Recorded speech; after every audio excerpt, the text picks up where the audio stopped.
Selamat pagi Bapak Ibu, selamat pagi semua.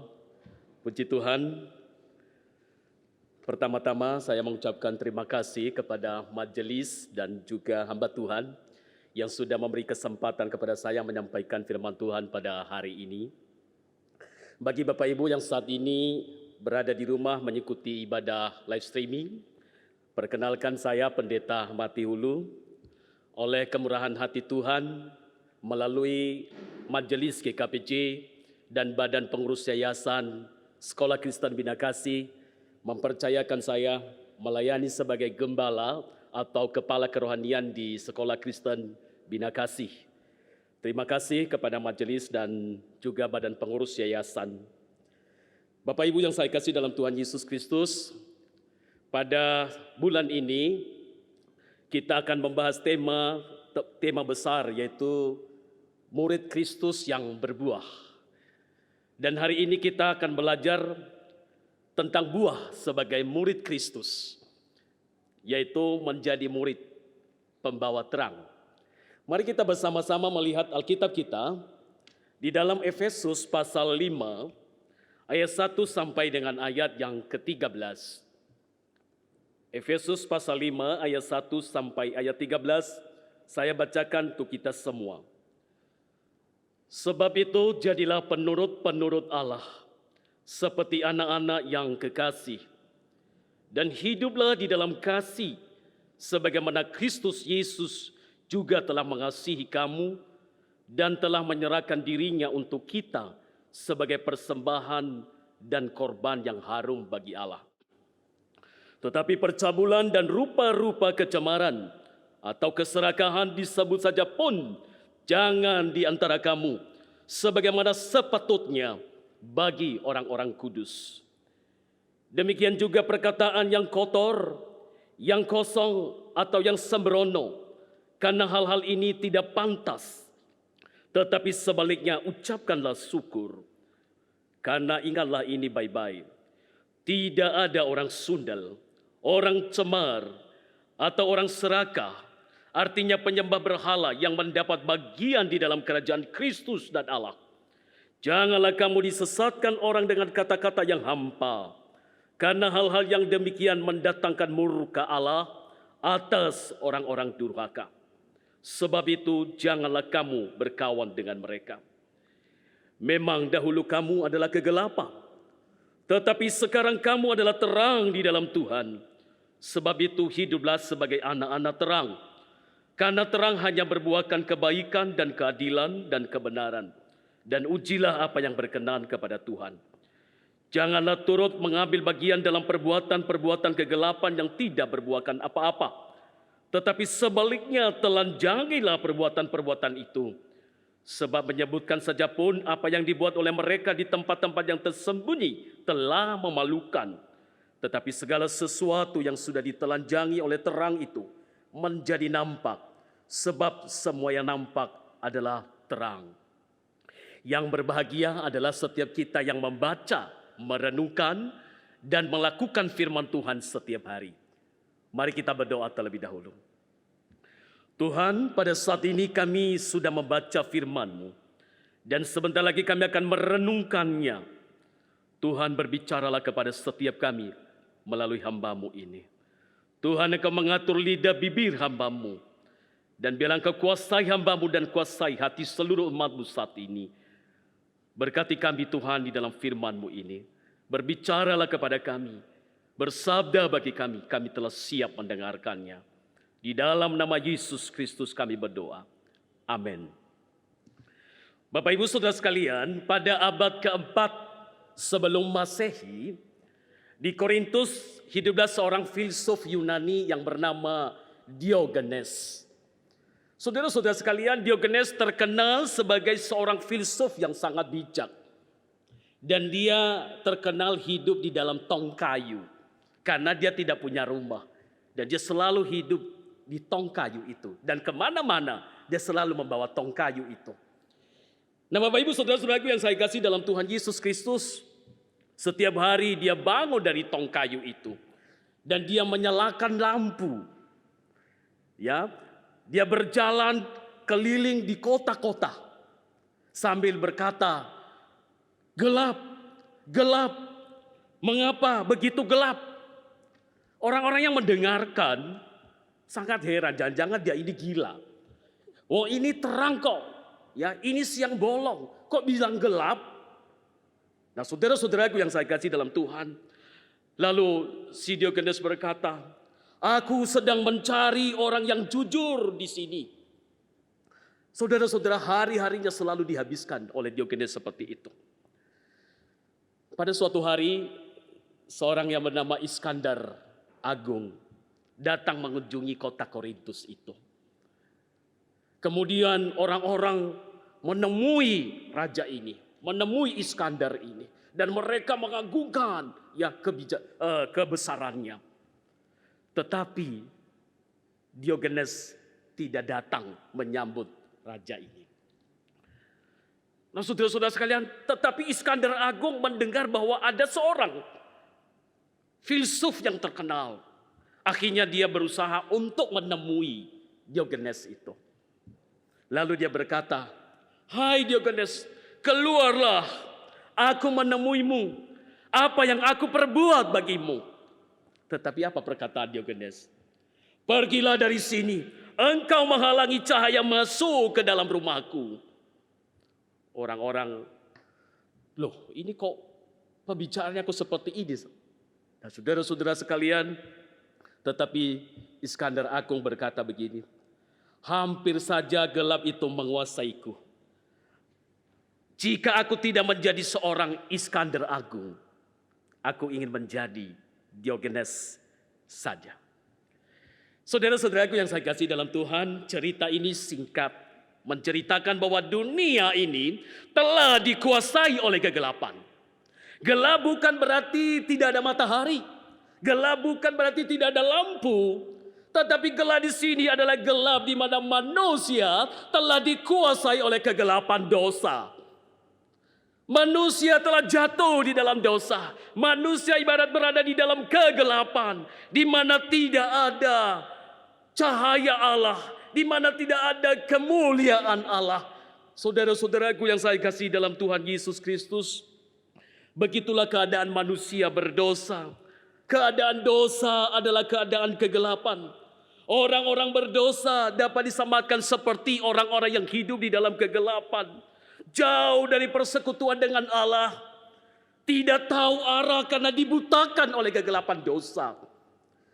Hati manusia penuh kejahatan, hati manusia penuh kepalsuan, hati manusia penuh kebusukan, hati manusia penuh kemunafikan.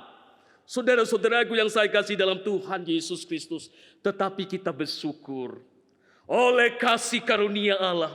Allah telah memanggil kita kepada terangnya yang ajaib. Yesus berkata di dalam Injil Yohanes pasal 8 ayat 12, "Akulah terang dunia. Barang siapa mengikut aku, ia tidak akan berjalan dalam kegelapan, melainkan ia akan mempunyai terang hidup." Lalu di dalam Yohanes pasal 12 ayat 46, "Aku telah datang ke dalam dunia sebagai terang, supaya setiap orang yang percaya kepadaku jangan tinggal di dalam kegelapan." Bapak Ibu yang saya kasih dalam Tuhan Yesus Kristus, jadi setiap kita yang telah menerima anugerah Allah, setiap kita yang telah dikaruniakan iman oleh Allah, percaya kepada Allah, percaya kepada Yesus Kristus, kita telah dipindahkan dari kegelapan kepada terangnya yang ajaib. Maka status kita bukan lagi anak-anak gelap, tetapi anak-anak terang. Saudara-saudaraku, di dalam ayat 8 dan ayat 9 tadi yang sudah kita baca, Paulus menuliskan, "Memang dahulu kamu adalah kegelapan, tetapi sekarang kamu adalah terang di dalam Tuhan. Sebab itu hiduplah sebagai anak-anak terang, karena terang hanya berbuahkan kebaikan dan keadilan dan kebenaran." Kita adalah anak-anak terang. Dalam dunia yang telah dikuasai oleh dosa, dalam dunia yang telah dikuasai kegelapan dosa, kita anak-anak terang, kita murid-murid Kristus dipanggil untuk menjadi terang. Kita sebagai murid-murid Yesus, pengikut-pengikut Yesus, dipanggil untuk membawa terang ke dalam dunia yang sudah dikuasai oleh kegelapan ini. Saudara-saudaraku yang saya kasih dalam Tuhan, kita membawa terang melalui kesaksian hidup kita setiap hari. Melalui kesaksian hidup kita di dalam keluarga. Melalui kesaksian hidup kita di dalam bergereja. Melalui kesaksian hidup kita di dalam bermasyarakat. Bahkan dimanapun kita berada, kita dipanggil di sana untuk membawa terang dengan memancarkan kemuliaan Tuhan melalui kehidupan kita setiap hari. Bapak Ibu yang saya kasih dalam Tuhan, bagaimanakah kita menjadi pembawa terang? Di dalam ayat-ayat yang sudah kita baca tadi, ada 3 hal. Bagaimana kita menjadi murid pembawa terang. Yang pertama, jadilah penurut Allah. Jadilah penurut Allah. Di dalam ayat 1 tadi dikatakan, sebab itu jadilah penurut Allah seperti anak-anak yang kekasih. Di dalam terjemahan lain dikatakan jadilah peniru Allah. Seperti anak-anak yang kekasih. Meniru Allah, meneladani Allah. Bapak Ibu yang saya kasih dalam Tuhan Yesus Kristus, anak kecil suka meniru ayah ibunya atau papa mamanya. Kalau bagi kita yang punya anak, mungkin pernah saudara melihat ya, bagaimana anak meniru cara kita berbicara, meniru cara kita berjalan, bahkan meniru kita cara ketawa, ya, bahkan teleponan, ya kita ditiru, bahkan pakai remote TV atau apa aja telepon juga, saudara-saudara. Jadi gampang sekali meniru gaya orang tua. Celakanya kalau anak meniru hal-hal yang buruk dari orang tua. Bapak Ibu yang saya kasih dalam Tuhan Yesus Kristus, kadang-kadang tidak sadar atau tidak disadari saudara-saudara sekalian, anak meniru hal-hal yang buruk dari orang tua. Atau juga meniru hal-hal yang baik. Saudara-saudara sekalian, kita harus perhatikan Bapak Ibu, bahwa jikalau kita berlaku kasar di dalam rumah, ayah ibu berlaku kasar, maka anaknya akan meniru kasarnya orang tua itu, saudara. Dia bertumbuh dengan kasar. Tetapi kalau ayah dan ibu berlaku baik, maka anak itu juga bertumbuh baik. Karena dia meneladani papa mamanya. Nah Bapak Ibu yang saya kasih dalam Tuhan Yesus Kristus, maka sebagai orang tua, mari kita menjadi teladan yang baik terhadap anak-anak kita. Demikian halnya saudara-saudara sekalian, dikatakan jadilah penurut Allah seperti anak-anak yang kekasih. Saudara-saudaraku, menjadi anak-anak Allah itu adalah anugerah Allah bagi kita. Ya, kita diadopsi menjadi anak-anak Allah. Setiap kita yang percaya kepada Kristus Yesus disebut anak-anak Allah. Maka setiap kita sebagai anak-anak Allah, marilah kita meniru Allah, meneladani Allah.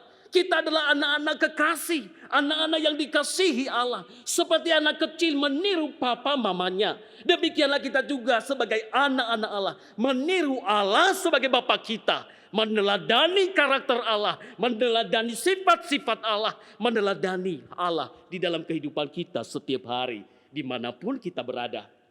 Baik saat kita dalam pekerjaan, di dalam kita berumah tangga dan apapun yang kita lakukan, tunjukkanlah teladan Allah di sana. Bagaimana kita meniru Allah? Bagaimana kita meneladani Allah? Kita akan melihat pada poin kedua dan ketiga. Yang kedua, saudara-saudara sekalian, poin yang kedua adalah hidup di dalam kasih. Hidup di dalam kasih. Rasul Paulus menulis surat ini saat dirinya sedang berada di penjara di Roma. Paulus dipenjara karena pemberitaan Injil. Di dalam penderitaannya di penjara, penganiayaan dialaminya saudara-saudara sekalian, ya. Dia tidak membenci orang-orang yang menganiayanya atau orang-orang yang memenjarakannya. Tetapi justru di dalam penderitaannya, di dalam penganiayaan yang dialaminya, dia menulis surat ini kepada jemaat Efesus. Hiduplah di dalam kasih. Sebagaimana Kristus Yesus juga telah mengasihi kamu dan telah menyerahkan dirinya untuk kita sebagai persembahan dan korban yang harum bagi Allah.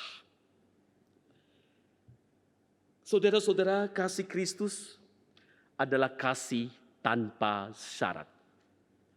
Kasih Kristus adalah kasih tanpa pamrih. Kasih tanpa memandang status sosial.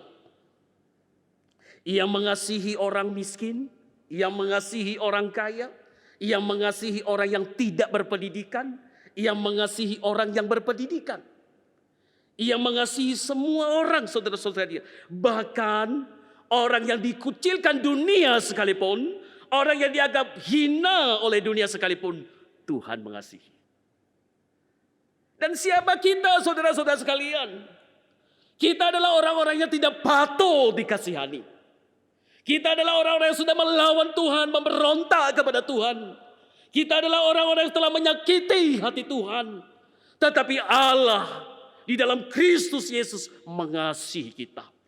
Dan karena kasihlah Yesus Kristus mati di kayu salib. Karena kasihlah dia berkorban, menyerahkan nyawanya untuk menyelamatkan kita manusia berdosa. Satu contoh kasih yang diperagakan oleh Yesus. Ketika Yesus berada di kayu salib, di dalam menahan kesakitan yang dialaminya, dia berdoa kepada Bapa, "Ya Bapa, ampunilah mereka, sebab mereka tidak tahu apa yang mereka perbuat." Luar biasa Bapak Ibu. Firman Tuhan hari ini berkata kepada kita, kasihilah, hiduplah di dalam kasih, sebagaimana Kristus telah mengasihi kamu.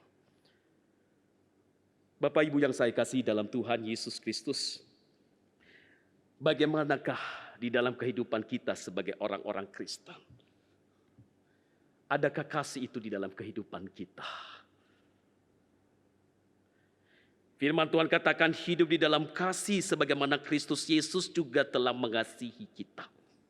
Bagaimana kita mengasihi? Paulus memberikan contoh praktis. Perhatikan di dalam Efesus pasal 4 ayat 31 sampai ayat 32. Efesus pasal 4 ayat 31 sampai ayat 32. Segala kepahitan, kegeraman, kemarahan, pertikaian, dan fitnah hendaklah dibuang dari antara kamu. Demikian pula segala kejahatan. Tetapi hendaklah kamu ramah seorang terhadap yang lain, penuh kasih mesra dan saling mengampuni, sebagaimana Allah di dalam Kristus telah mengampuni kamu. Buang segala pertikaian, buang segala kegeraman, buang segala fitnah, buang segala kejahatan, tetapi hendaklah engkau mengasihi, penuh kasih mesra, ramah satu dengan yang lain. Bapak Ibu yang saya kasih dalam Tuhan, banyak orang mengerti tentang kasih, tetapi tidak mempraktekkan kasih itu. Ada seorang ibu berkata ke saya begini, "Pak, saya menyesal menikah dengan suami saya. Saya menyesal menikah dengan suami saya. Waktu pacaran, ya hubungan kami baik, ngomongnya manis-manis, ya ngomongnya sopan, ngomongnya santun. Tapi sekarang setelah menikah, setelah punya anak satu, waduh suaranya, omongannya bentak-bentak, ya marah-marah terus. Saya menyesal." Nah, Bapak Ibu Saudara, saya yakin setiap kita yang beribadah di sini tidak ada yang menyesal menikah dengan suami kita, dengan istri kita. Amin. Saudara-saudaraku yang saya kasih dalam Tuhan Yesus Kristus, adakah kasih itu kita nyatakan di dalam rumah tangga kita? Adakah kasih itu dirasakan oleh istri kita? Adakah kasih itu dirasakan oleh suami kita? Adakah kasih itu dirasakan anak kita, orang tua kita, saudara-saudara kandung kita? Adakah kasih itu dirasakan oleh saudara-saudara seiman kita, rekan kerja kita? Adakah kasih itu dirasakan oleh orang-orang yang ada di sekitar kita? Sekali lagi, banyak orang mengetahui tentang kasih, belajar tentang kasih, tetapi tidak mempraktekkan kasih itu sendiri.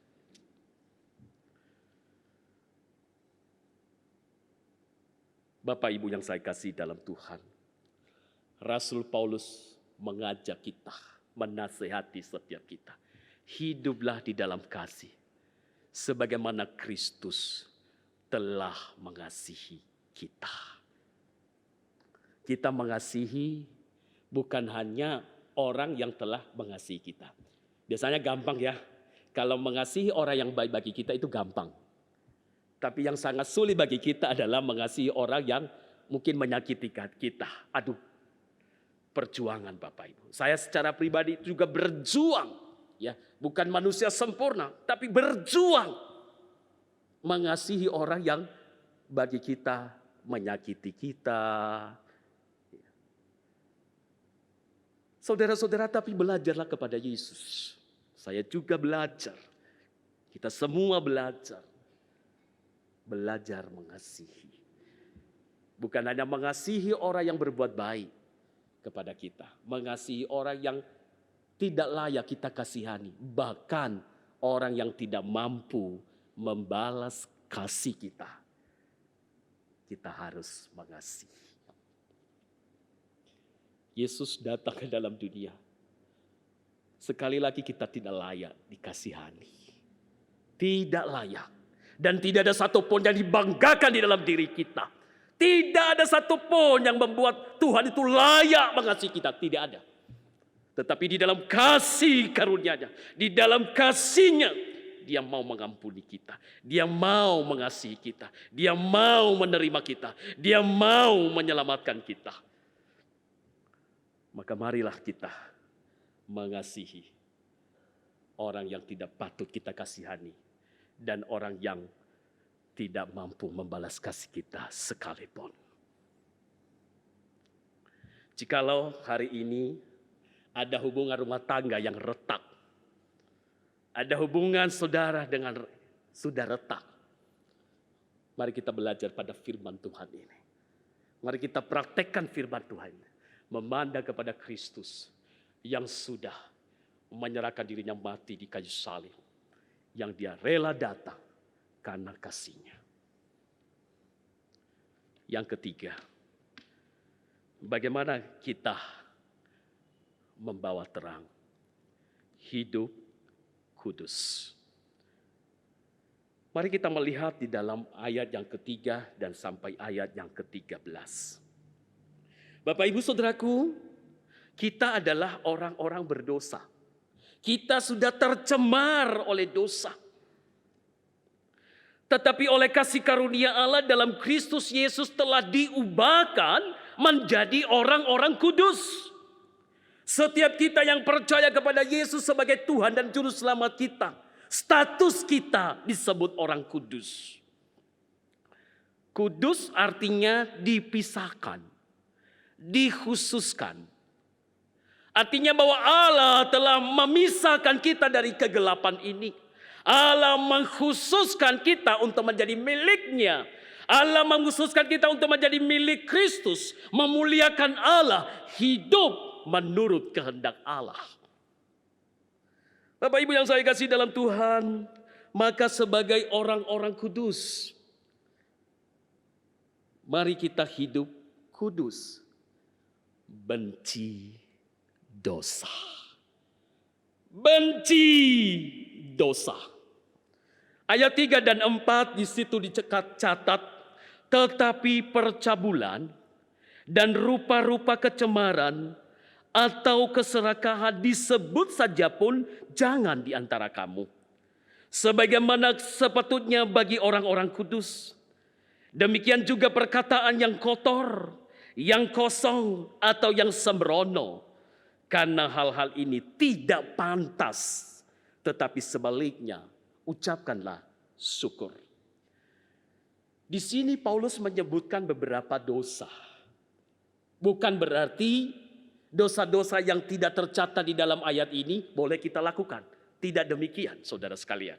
Ya. Paulus menasehati jemaat Efesus dan setiap kita sebagai murid-murid Kristus supaya membenci, menjauhi dosa.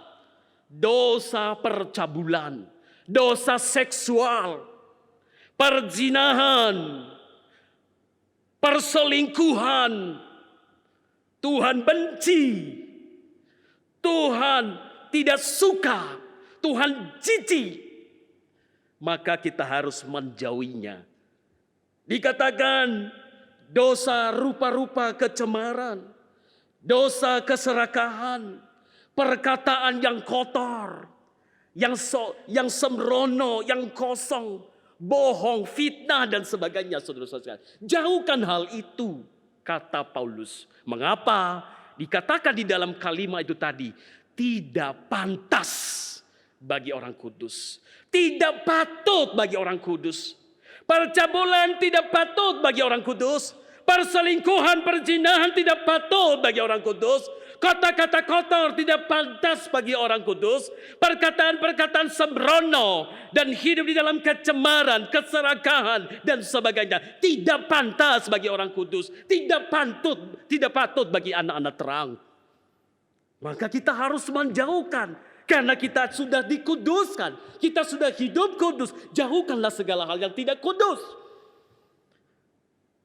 Bahkan Paulus mengingatkan di dalam ayat 5 dan 6. Di situ dikatakan, karena ingatlah ini baik-baik.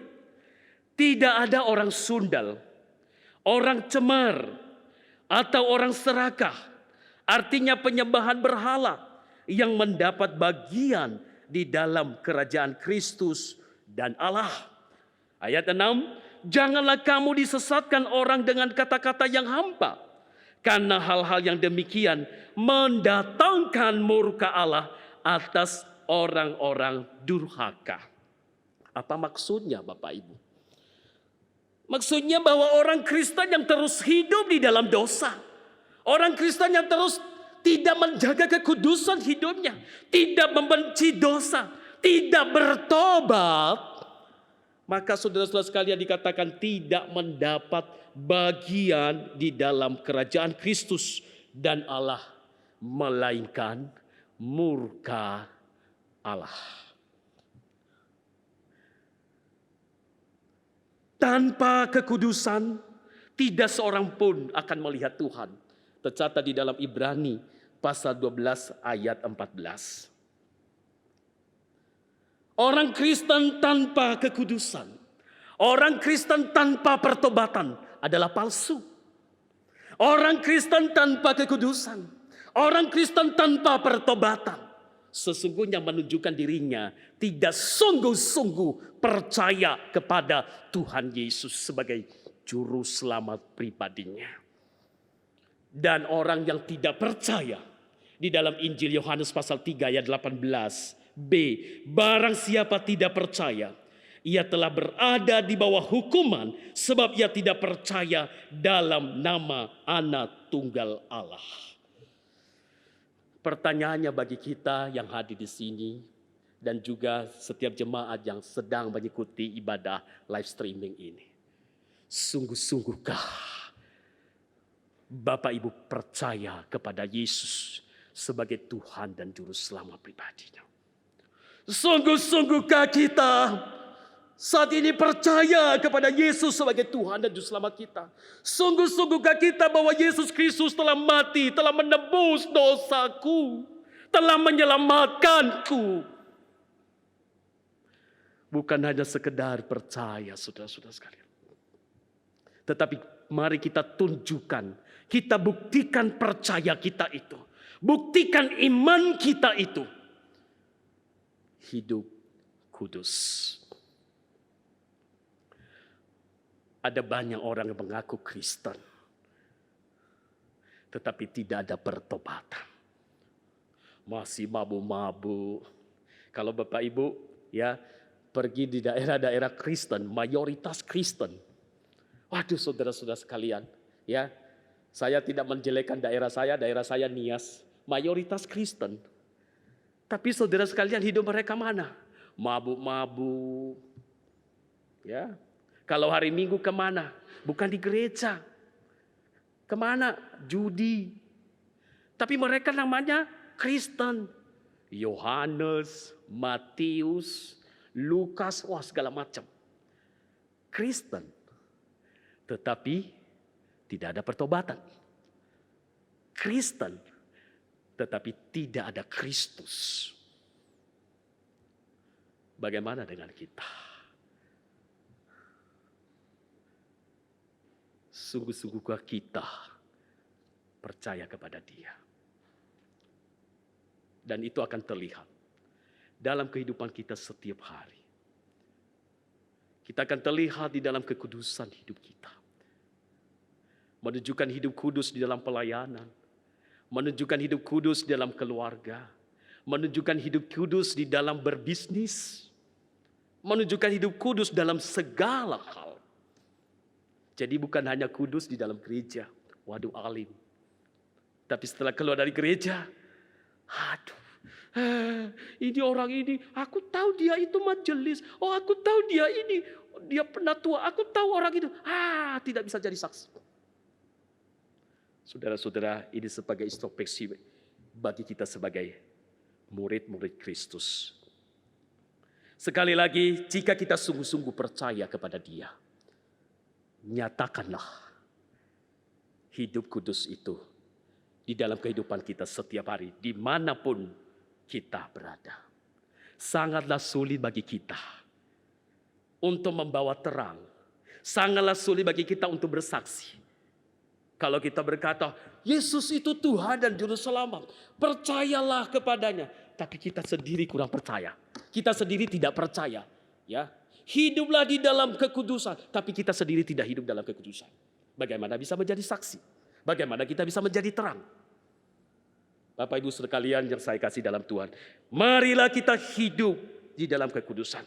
Di dalam ayat 11 dikatakan, janganlah turut mengambil bagian dalam perbuatan-perbuatan kegelapan yang tidak berbuahkan apa-apa, tetapi sebaliknya telanjangilah perbuatan-perbuatan itu.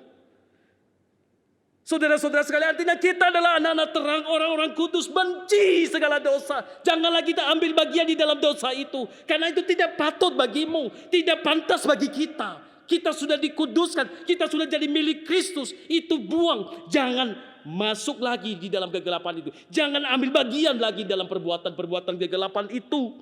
Bencilah, jauhilah dosa itu. John Calvin berkata begini, orang suci bukanlah orang yang tanpa dosa, tetapi seseorang yang mempunyai kepekaan yang tinggi terhadap dosa sekecil apapun.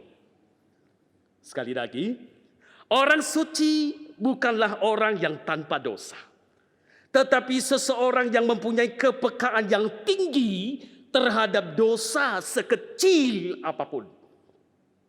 Sebagai orang kudus, sebagai anak-anak terang, mari kita memiliki kepekaan yang tinggi terhadap dosa sekecil apapun. Dosa bohong mungkin kita anggap itu kecil, ya. Tapi sebagai orang kudus, dia sadar bahwa dosa itu, bohong itu adalah dosa. Dia sadar bahwa mungkin mengabaikan orang lain itu, tidak nyapa orang lain, tidak ramah kepada orang Allah, itu kecil. Tetapi seorang Kristen, seorang yang kudus, seorang yang hidup di dalam Kristus, dia sadar bahwa mengabaikan orang lain itu adalah dosa. Bapak Ibu yang saya kasih dalam Tuhan Yesus Kristus, sebagai orang-orang kudus, sekali lagi marilah kita memiliki kepekaan yang tinggi terhadap dosa sekecil apapun. Allah berfirman, "Kuduslah kamu, sebab aku kudus." Mari kita menjadi murid pembawa terang yang menyinari orang-orang di sekitar kita. Mari kita menjadi murid pembawa terang yang menyinari anggota keluarga kita. Mari kita menjadi murid-murid yang membawa terang, yang menyinari karyawan kita, menyinari pembantu rumah tangga kita, menyinari semua orang yang di sekitar kita. Kesaksian hidup kita hendaklah menjadi terang bagi semua orang. Jadilah penurut-penurut Allah, hidup di dalam kasih, hidup kudus. Yesus berkata, "Demikianlah hendaknya terang bercahaya di depan orang, supaya mereka melihat perbuatanmu yang baik dan memuliakan Bapamu yang di sorga." Biarlah ketika orang melihat hidup kita, melihat kesaksian hidup kita, nama Tuhan dipermuliakan. Tuhan memberkati kita. Mari kita berdoa. Hamba-Mu telah berhenti berbicara, ya Tuhan. Tetapi Roh Kudus dan firman-Mu itu terus berbicara dalam kehidupan kami. Kamilah bukan orang-orang yang sempurna. Kami adalah manusia berdosa, tetapi Engkau telah menyucikan kami, telah memanggil kami, telah menguduskan kami. Engkau menjadikan kami sebagai anak-anak terang. Engkau telah menjadikan kami sebagai orang-orang kudus. Tuhan, tolong kami agar kami meniru teladan-Mu, hidup di dalam kasih-Mu, hidup di dalam kekudusan sebagaimana Engkau kudus. Tuhan, berkati kami yang hadir di tempat ini, bahkan juga seluruh jemaat-Mu yang saat ini mengikuti ibadah live streaming.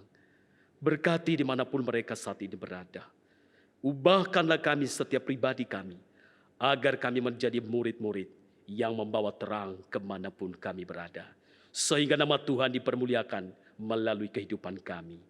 Di dalam nama Yesus Kristus kami berdoa. Amin. Terima kasih, Tuhan memberkati.